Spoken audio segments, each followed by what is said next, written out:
மார்கழி மாதத்துக்கு வெங்காயம் பூண்டு இல்லாமல் விதவிதமான கலவை சாதங்கள் செய்கிறது நிறைய பேருடைய பழக்கமாக இருக்குது. எங்கள் வீட்டில் 30 நாளும் 30 விதமான சாதம் பண்ணுவாங்க. அதில் ஒன்று இன்றைக்கி உங்களோட ஷேர் பண்ணிக்கிறேங்க. வேர்க்கடலை சாதம். இதுக்கு என்னென்ன பொருட்கள் தேவைன்னு சொல்கிறேன், கவனமாக பாருங்கள்.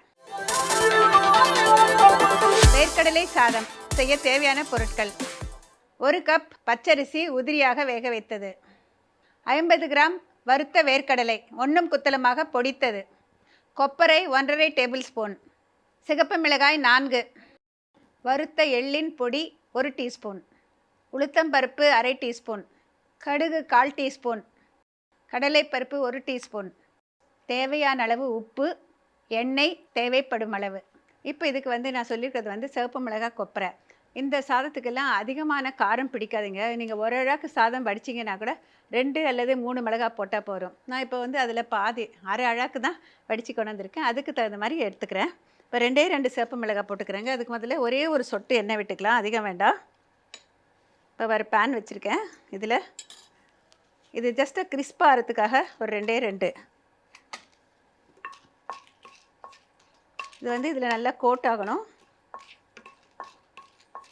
இப்போ இதோட கொப்பரை துருவல் சேர்த்துக்கலாம்.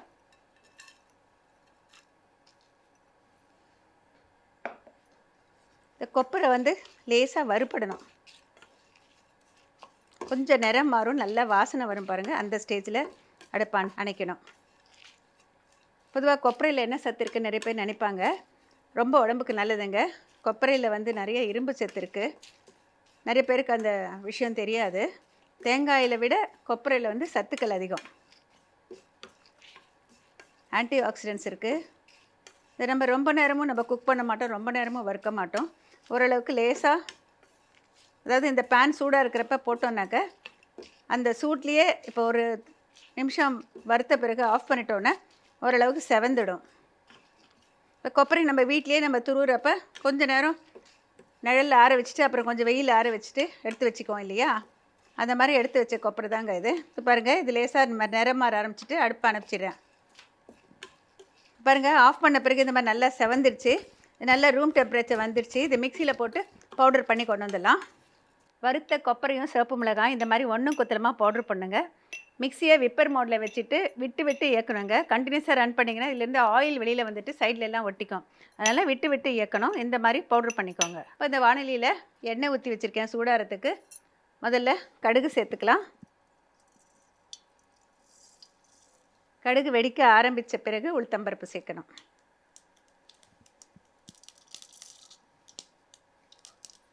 அடுத்ததாக கடலைப்பருப்பு. எல்லா கலவை சாதத்துக்கும் நம்மளுக்கு இது காமன்.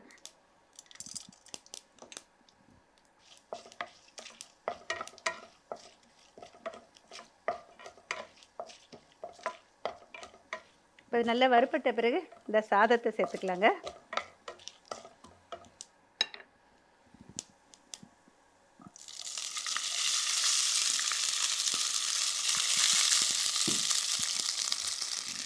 இதோட நம்ம இப்போ பொடிச்சு வச்சுருக்கோம் இல்லையா, தேவையான அளவு போட்டுக்கலாங்க. உங்களுடைய காரத்துக்கு தகுந்த மாதிரி அந்த கொப்பரை வாசனை ரொம்ப நல்லாயிருக்கும். இதோட வேர்க்கடலை பொடி விரும்புகிற அளவுக்கு போடலாங்க. ஏன்னா இதில் ப்ரோட்டீனுக்காக வேறு எதுவும் இல்லை. இந்த வறுத்த வேர்க்கடலை தான் நம்மளுக்கு ப்ரோட்டீன் கிடைக்கும். அதே மாதிரி எள்ளுலேயும் ப்ரோட்டீன் கிடைக்குங்க. வறுத்த எள்ளின் பொடி. இதோடு தகுந்த அளவு உப்பு சேர்த்துக்கலாம். இதுக்கு கூட உப்பெல்லாம் அதிகம் பிடிக்காதீங்க, காரம் குறைவாக இருக்குது, அதனால் உப்பும் குறைவாக தான் பிடிக்கும். அது நல்லா சூடாகிற வரைக்கும் கலந்து விடலாம். நல்ல வாசனையாக நல்லா இருக்குங்க. இந்த மாதிரி டிஃப்ரெண்ட் காம்பினேஷன்ஸ் பண்ணலாங்க. வெள்ளரி விதை பண்ணுவோம், முந்திரி பருப்பு பண்ணுவோம், தர்பூசணி விதை பண்ணுவோம், பூசணி விதை பண்ணுவோம். ஒன்றுக்கும் கொஞ்சம் காம்பினேஷன் டிஃப்ரென்ஸ் இருக்கும். மார்கழி மாதம் பார்த்திங்கன்னா இந்த குளிருக்கு இந்த மாதிரி அதிக காரம் இல்லாத சாத வகைகள் செய்கிறப்போ நம்மளுக்கு அந்த உடல் சூட்டை வச்சுக்கும். அப்படியே ப்ரோட்டீன் ரிச் எல்லாமே அந்த மாதிரி தாங்க. இப்போ நல்லா சூடாகிடுச்சு, அடுப்பு அணைச்சிடலாம். மைல்டாக இருக்கும், ரொம்ப டேஸ்டியாக இருக்கும். இவ்வளோ சிம்பிள் காம்பினேஷன் தான், ஆனாலும் நிறைய பேருக்கு இது செய்ய தெரியாது. வெஜிடபிள்ஸ் எதுவுமே வீட்டில் இல்லைன்னா இந்த மாதிரி சாத வகைகள் பண்ணலாங்க, ரொம்ப நல்லாயிருக்கும். இப்போ இது சூடாகிடுச்சு, அடுப்பை அணைச்சிட்டேங்க. இப்போ இது ரெடி ஆகிடுச்சு, பிளேட்டிங் பண்ணிடலாம். இதுக்கு தொட்டுக்கிறதுலாம் எதுவுமே தேவையில்லை, அப்படியே நல்லாயிருக்கும்.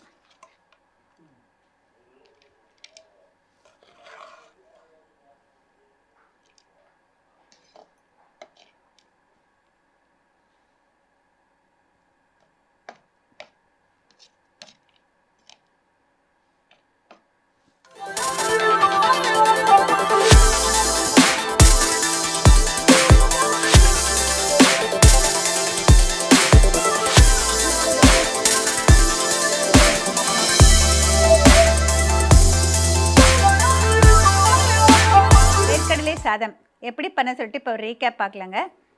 சாதத்தை உதிரியாக வடிய வச்சு ஆற வச்சுக்கோங்க. ஒரு பேனில் கொஞ்சமாக ஒரு சொட்டு எண்ணெய் விட்டுட்டு சிகப்பு மிளகா, கொப்பரை ரெண்டையும் சேர்த்து செவக்க வறுத்து ஆஃப் பண்ணிவிடுங்க. ரூம் டெம்பரேச்சர் வந்த பிறகு மிக்சியில் போட்டு விட்டு விட்டு இயக்கி கரகரப்பாக பவுட்ரு பண்ணி வச்சுக்கணும். வேர்க்கடலையை ஒன்றும் குத்தலமாக பொடிச்சு வச்சுக்கோங்க. எள்ளை வறுத்துட்டு அதையும் பவுட்ரு பண்ணி தனியாக வச்சுக்கோங்க. ஒரு வானிலையில் எண்ணெய் விட்டு கடுகு, உளுத்தம்பருப்பு, கடலைப்பருப்பு தாளித்த பிறகு வேக வச்சு ஆற வச்ச சாதத்தை சேர்த்துக்கோங்க. அதோட இந்த வறுத்த பொடி வகைகள், இந்த 3 பொடி வகைகளையும் தூவிட்டு தகுந்த உப்பு சேர்த்து கலந்து இறக்கினீங்கன்னா மார்கழி மாதத்துக்கு உகந்த வெங்காயம் பூண்டு இல்லாத வேர்க்கடலை சாதம் தயார். வேர்க்கடலை சாதம் ரெடி ஆகிடுச்சு, ட்ரை பண்ணி பாருங்கள். மார்கழி மாதம் தான் அப்படின்னு கிடையாதுங்க, எப்போ வேணால் பண்ணலாம். குழந்தைங்களுக்கு எஸ்பெஷலி வந்து ஸ்கூலுக்கு லஞ்ச் பாக்ஸுக்கு அனுப்புறதுக்கு இந்த மாதிரி இதெல்லாம் பார்த்திங்கன்னா ப்ரோட்டீன் ரிச்சாக இருக்கும், ஐடியலாக இருக்கும். அவங்க வந்து மிச்சம் வைக்காமல் சாப்பிட்டு வந்துடுவாங்க. நம்ம எப்பவும் பண்ணுற டிஷ்ஷே பண்ணாமல் கொஞ்சம் வித்தியாசமாக இந்த மாதிரி பண்ணி கொடுக்கலாம். அதே நேரம் ஆரோக்கியமாக இருக்கிற மாதிரி தரணும். புதுமை சமையல்லாம் உங்கள் எல்லாருக்கும் தெரியும். இந்த காலத்து யங்ஸ்டர்ஸுக்கு விரும்புகிற மாதிரி ஆரோக்கியமான, அதே சமயம் நிறைய சத்துக்கள் கிடைக்கிற மாதிரி வித்தியாசமான டிஷ்ஷாக பார்க்குறோம். இன்றைக்கி பார்க்க போகிறது ஒரு சாலடுங்க, ஸ்வீட் கார்ன் டோஃபு சாலட். இது எப்படி பண்ணுறது சொல்லிட்டு பார்க்கலாங்க. என்னென்ன இன்க்ரீடியன்ஸ் தேவைன்னு நோட் பண்ணிக்கோங்க. ஸ்வீட் கார்ன் டோஃபு சாலட் செய்ய தேவையான பொருட்கள்: வேக வைத்த மக்காச்சோள மணிகள் 100 கிராம், பொடியாக அரிந்த சோயா பன்னீர் விரும்பும் அளவு, 100 கிராம் சர்க்கரை வள்ளிக்கிழங்கு வேக வைத்தது, தக்காளி சாஸ் 1½ டேபிள் ஸ்பூன், மல்லித்தூள் 1 டீஸ்பூன், வறுத்த சீரகத்தூள் 1/2 டீஸ்பூன், மிளகுத்தூள் விரும்பும் அளவு, கொத்தமல்லி தழை சிறிதளவு, தேவையான அளவு உப்பு, எண்ணெய் தேவைப்படும் அளவு. சாலட் அப்படிங்கிற ஒரு கான்செப்டே வந்து வேற்று நாட்டில் இருந்து வந்ததுன்னு எல்லோரும் நினைக்கிறாங்க. அப்படி இல்லைங்க, நம்ம நாட்டில் அந்த காலத்துலேருந்து வெறுமனையே வந்து அவிச்சு சாப்பிடுவோம், நிலக்கடலையை சாப்பிடுவோம், இந்த மாதிரி வேர்க்கடலையை சாப்பிடுவோம், தனித்தனியாக சாப்பிடுவோம், இல்லை தயிர் பச்சடி மாதிரி செஞ்சு சாப்பிடுவோம், தொகையல் செய்வோம். அந்த மாதிரி டிஃப்ரெண்ட்டாக நம்ம செய்வோம். நம்ம செய்கிற பொரியல் மாதிரியெல்லாம் வேறு யாருமே செய்ய மாட்டாங்க. ஆனால் இந்த சாலட் அப்படின்னு சொல்லிட்டு சொல்கிறப்பயே நம்ம ஒரு சாலட் ட்ரெஸ்ஸிங் அப்படிங்கிறது தான் ஒரு தாட் ஃபஸ்ட்டு வரும். சாலட் ட்ரெஸ்ஸிங் அப்படின்னா நம்ம அதில் போட்டு மிக்ஸ் பண்ணக்கூடிய ஒரு விஷயம். இதில் நான் வந்து இப்போ எடுத்துருக்கிறது வந்து சாலட் ட்ரெஸ்ஸிங்காக டொமேட்டோ சாஸ். நம்ம தக்காளி சாஸ் எல்லோரும் வீட்லேயும் வச்சுருப்போம் இல்லைங்களா, கெச்சப்போ சாஸோ எதுவாக இருந்தாலும் சரி, அது தேவையான அளவு போட்டுக்கலாம். இது ஒரு கோட்டிங் கொடுக்கறதுக்காக தாங்க, ரொம்ப ட்ரை ஆகாமல் இருக்கும் இந்த மாதிரி போட்டால். எப்பவுமே சாலட் ட்ரெஸ்ஸிங்க்கு வந்து நம்மளுக்கு வந்து கொஞ்சமாக எண்ணெய் தேவை. இது வந்து நம்ம வந்து சாலட் ஆயில்னு சொல்லுவாங்க. அவங்க சாலட் ஆயில் இருந்தாலும் பரவாயில்லைங்க, இல்லைனா நம்ம வீட்டில் இருக்கிற எந்த ஒரு ஆயில் இருந்தாலும் பரவாயில்லைங்க. நீங்கள் ரெகுலராக யூஸ் பண்ணுற ஆயில், நல்லெண்ணெயாக இருந்தாலும் பரவாயில்ல, கடலை எண்ணெயாக இருந்தாலும் பரவாயில்ல, சன்ஃப்ளவர் ஆயிலாக இருந்தாலும் பரவாயில்ல. இப்போ அது கொஞ்சம் சேர்த்தாச்சு. இது எப்படின்னா இந்த சாலடுக்கு ஒரு இந்த மாதிரி ஒரு கோட்டிங் கொடுக்குறப்ப ஒரு க்ரன்ச்சினஸ் கொடுக்கும். இப்போ இதுக்கு தகுந்தளவு உப்பு இதுலேயே சேர்த்துலாம். சாஸ்லேயும் உப்பு இருக்குது, அதனால் பார்த்து கொஞ்சமாக போட்டுக்கலாம். இது வந்து நம்ம சவுத் இந்தியன் டேஸ்ட் கொடுக்கணும் அப்படிங்கிறதுக்காக கொஞ்சம் மல்லித்தூள், அதாவது தனியாத்தூள், அவங்கவுங்க விருப்பப்படி போடலாங்க. எவ்வளோ தனியாத்தூள் போடுறீங்களோ அதில் பாதி அளவு சீரகத்தூள். இதுக்கு காரத்துக்கு பெப்பர், அதாவது மிளகுத்தூள். நான் வந்து பிளாக் பெப்பர் போடுறேங்க, உங்கள் காரத்துக்கு தகுந்த மாதிரி போட்டுக்கோங்க. இதுக்கு ஒரு தனி ஒரு யூனிக் டேஸ்ட் கிடைக்கும். டோஃபு செய்கிறப்போ எப்போவுமே இந்த மாதிரி கொடுக்குறப்ப நல்ல டேஸ்டியாக இருக்கும். இப்போ நம்ம உப்பு, காரம் எல்லாமே போட்டாச்சு, தனியா பவுடர் எல்லாமே போட்டாச்சுங்க. இப்போ இதை வந்து லேசாக மிக்ஸ் பண்ணிக்கலாம்.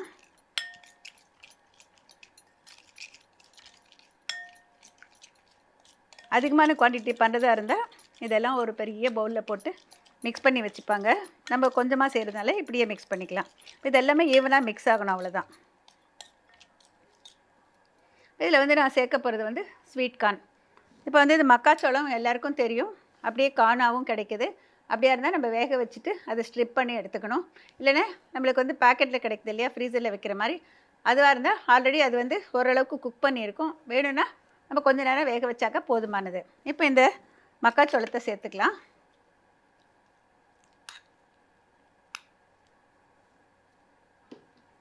இதோட டோஃபு, அதாவது புரதச்சத்து மிகுந்தது பார்த்திங்கன்னா சோயா பன்னீர். நம்ம ரெகுலர் பன்னீர் வேணாலும் போடலாங்க. இல்லை சோயா பன்னீர் வந்து இன்னும் கூடுதல் சத்துக்கள் கிடைக்கும். அதிகமான ப்ரோட்டீன் வேணும், டயட் கான்ஷியஸாக இருக்கிறவங்களுக்கு இந்த மாதிரி டோஃபு யூஸ் பண்ணிக்கலாம். நல்ல பொடியாக கட் பண்ணி வச்சுருக்கேன், இதையும் சேர்த்துறேன்.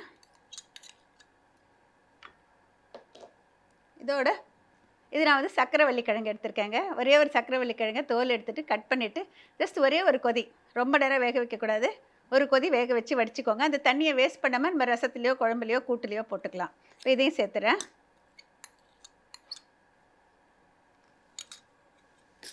இது எல்லாமே வந்து ஓரளவுக்கு ஸ்வீட்டிஷ் டேஸ்ட்டாக இருக்கும்.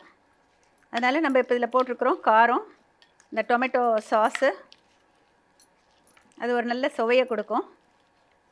சாலடே வேண்டாம் அப்படின்னு நினைக்கிறவங்க கூட இந்த சாலடை விரும்பி சாப்பிடுவாங்க.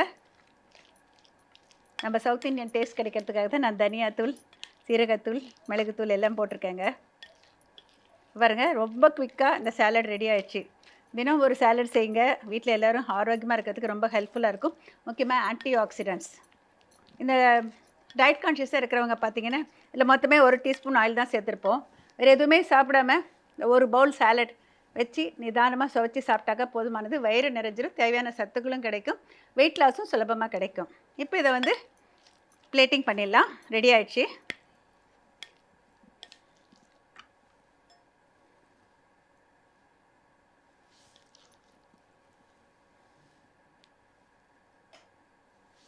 விருப்பப்பட்ட இதில் வந்து கொஞ்சம் சாட் மசாலா கூட போடலாம்.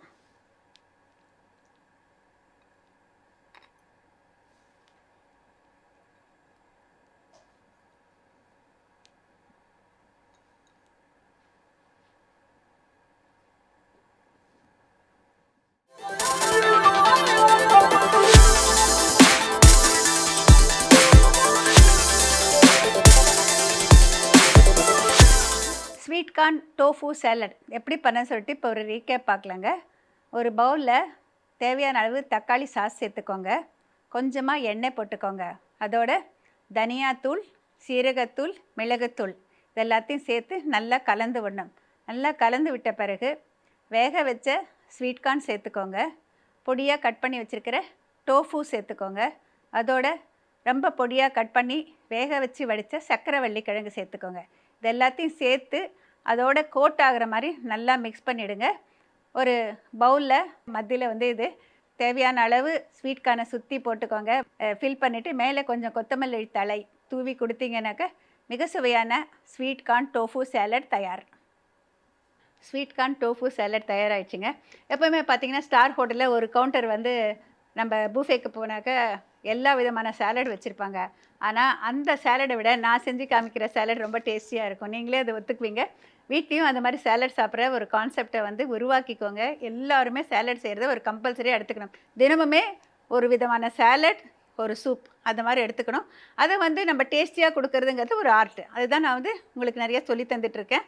விதவிதமான நம்ம சவுத் இந்தியன் ஸ்டைலில் இருக்கிற ஒரு இன்க்ரீடியண்ட்டை சேர்த்தோன்னாக்க எல்லாருமே வந்து விரும்பி சாப்பிடுவாங்க.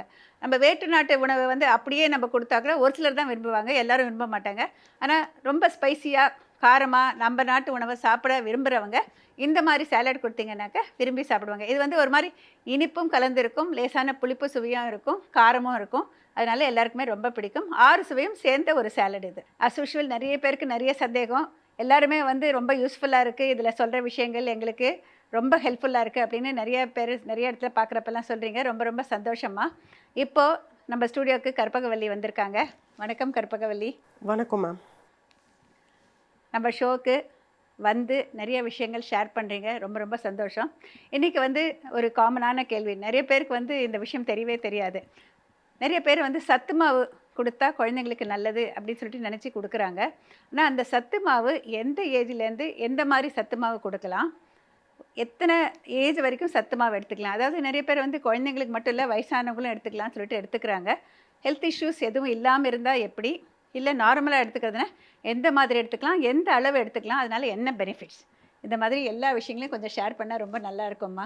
ஓகே. ஸோ நிச்சயமாக பார்க்கலாம். ஸோ சத்து மாவு அப்படின்றத பற்றி கேட்டிருக்கீங்க. ஸோ சத்து மாவு வந்து பிரெஸ்ட் ஃபீடிங் ஸ்டாப் பண்ண டைம்லேருந்தே நிறைய பேர் அதான் வீனிங்னு சொல்கிறோம். ஸோ தாய்ப்பாலோட சேர்த்து கொஞ்சம் 6 மந்த்ஸ்க்கு அப்புறத்துலேருந்தே நிறைய பேர் ஸ்டார்ட் பண்ணிடுறாங்க. ஸோ சத்து மாவு அப்படின்னு சொல்லும்போது நீங்கள் கொடுக்கலாம், பட் வீனிங் டைமில் சொல்கிறேன். இந்த 6 மந்த்ஸ்க்கு அப்புறம் 8 மந்த்ஸ் டியூரேஷனில் சத்து மாவு இஸ் ஓகே. பட் அந்த எல்லா மில்லட்ஸ் எல்லா சீரியல்ஸும் ஒரு கம்பைன் பண்ணி ஒரு மாவு அரைக்கிறோம் இல்லையா, அது வந்து பேபிஸ்க்கு குழந்தைங்களுக்கு இந்த 6-8 மந்த்ஸ் அந்த 1 இயருக்குள்ளே இருக்கிறவங்களுக்கு பேபிஸ்க்கு அவாய்ட் பண்ணணும். ஏன்னா டைஜஷன் அப்படிங்கிறது வந்து அவ்வளோ குட்டி பேபிஸ்க்கு வந்து ரொம்ப இருக்காது.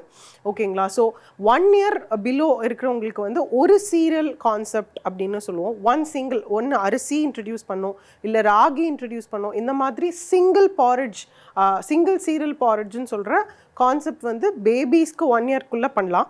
அதுக்கப்புறம் நீங்கள் ஒரு 5 இயர்ஸ்க்கு அதுக்கப்புறமா வந்து இந்த சத்து மாவுன்னு சொல்கிற அந்த மிக்ஸ் ஆஃப் எல்லா இன்க்ரீடியன்ஸும் நீங்கள் அந்த தால்ஸாக இருக்கட்டும், இல்லை நட்ஸ் எல்லாம் சேர்த்து ஒரு கஞ்சி மாவு அரைக்கிறீங்க இல்லையா, அது வந்து கொடுக்கலாம். ஸோ கஞ்சி மாவு அப்படிங்கிறது வந்து யார் ரொம்ப ஆக்டிவாக இருக்காங்க அவங்களுக்கு கொடுக்க வேண்டிய ஒரு ப்ராடக்ட்னு சொல்லலாம்.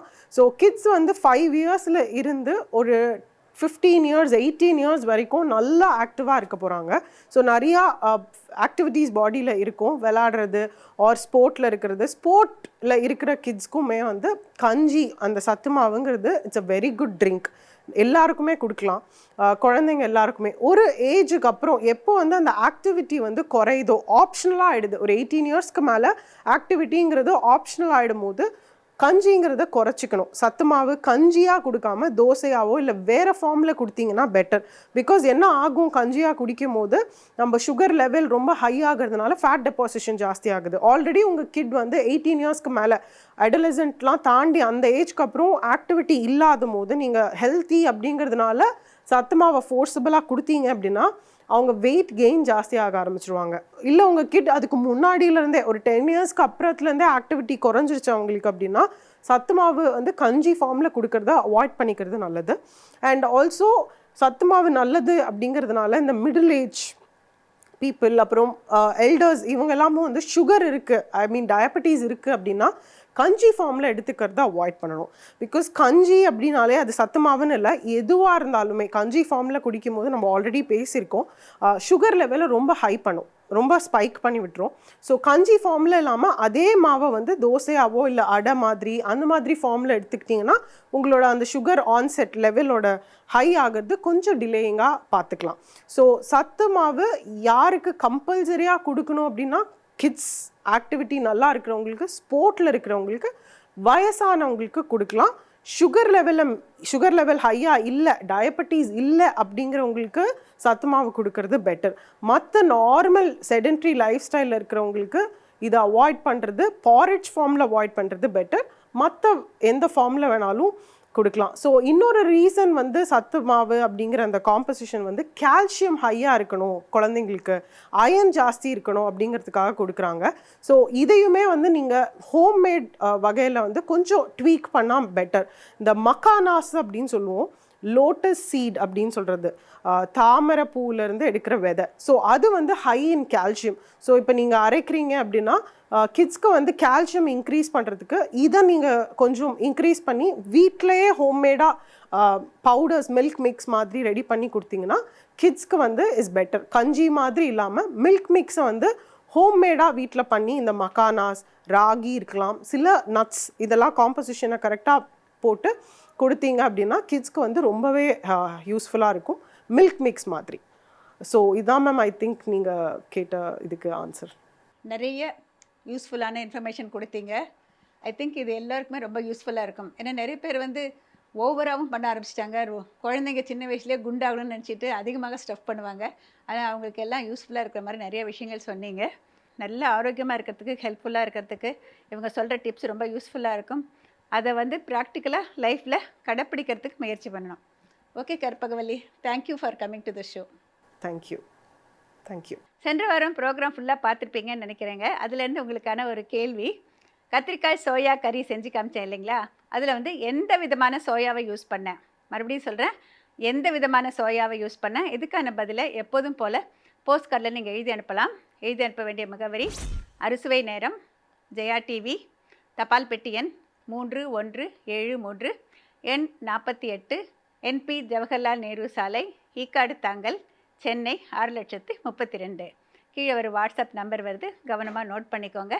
நீங்கள் போஸ்ட் கார்டில் எழுதி அனுப்ப முடியலன்னா வாட்ஸ்அப் மூலமாக உங்கள் ஃபோனில் இருந்து நீங்கள் உங்களுடைய விடையை அனுப்பலாம்.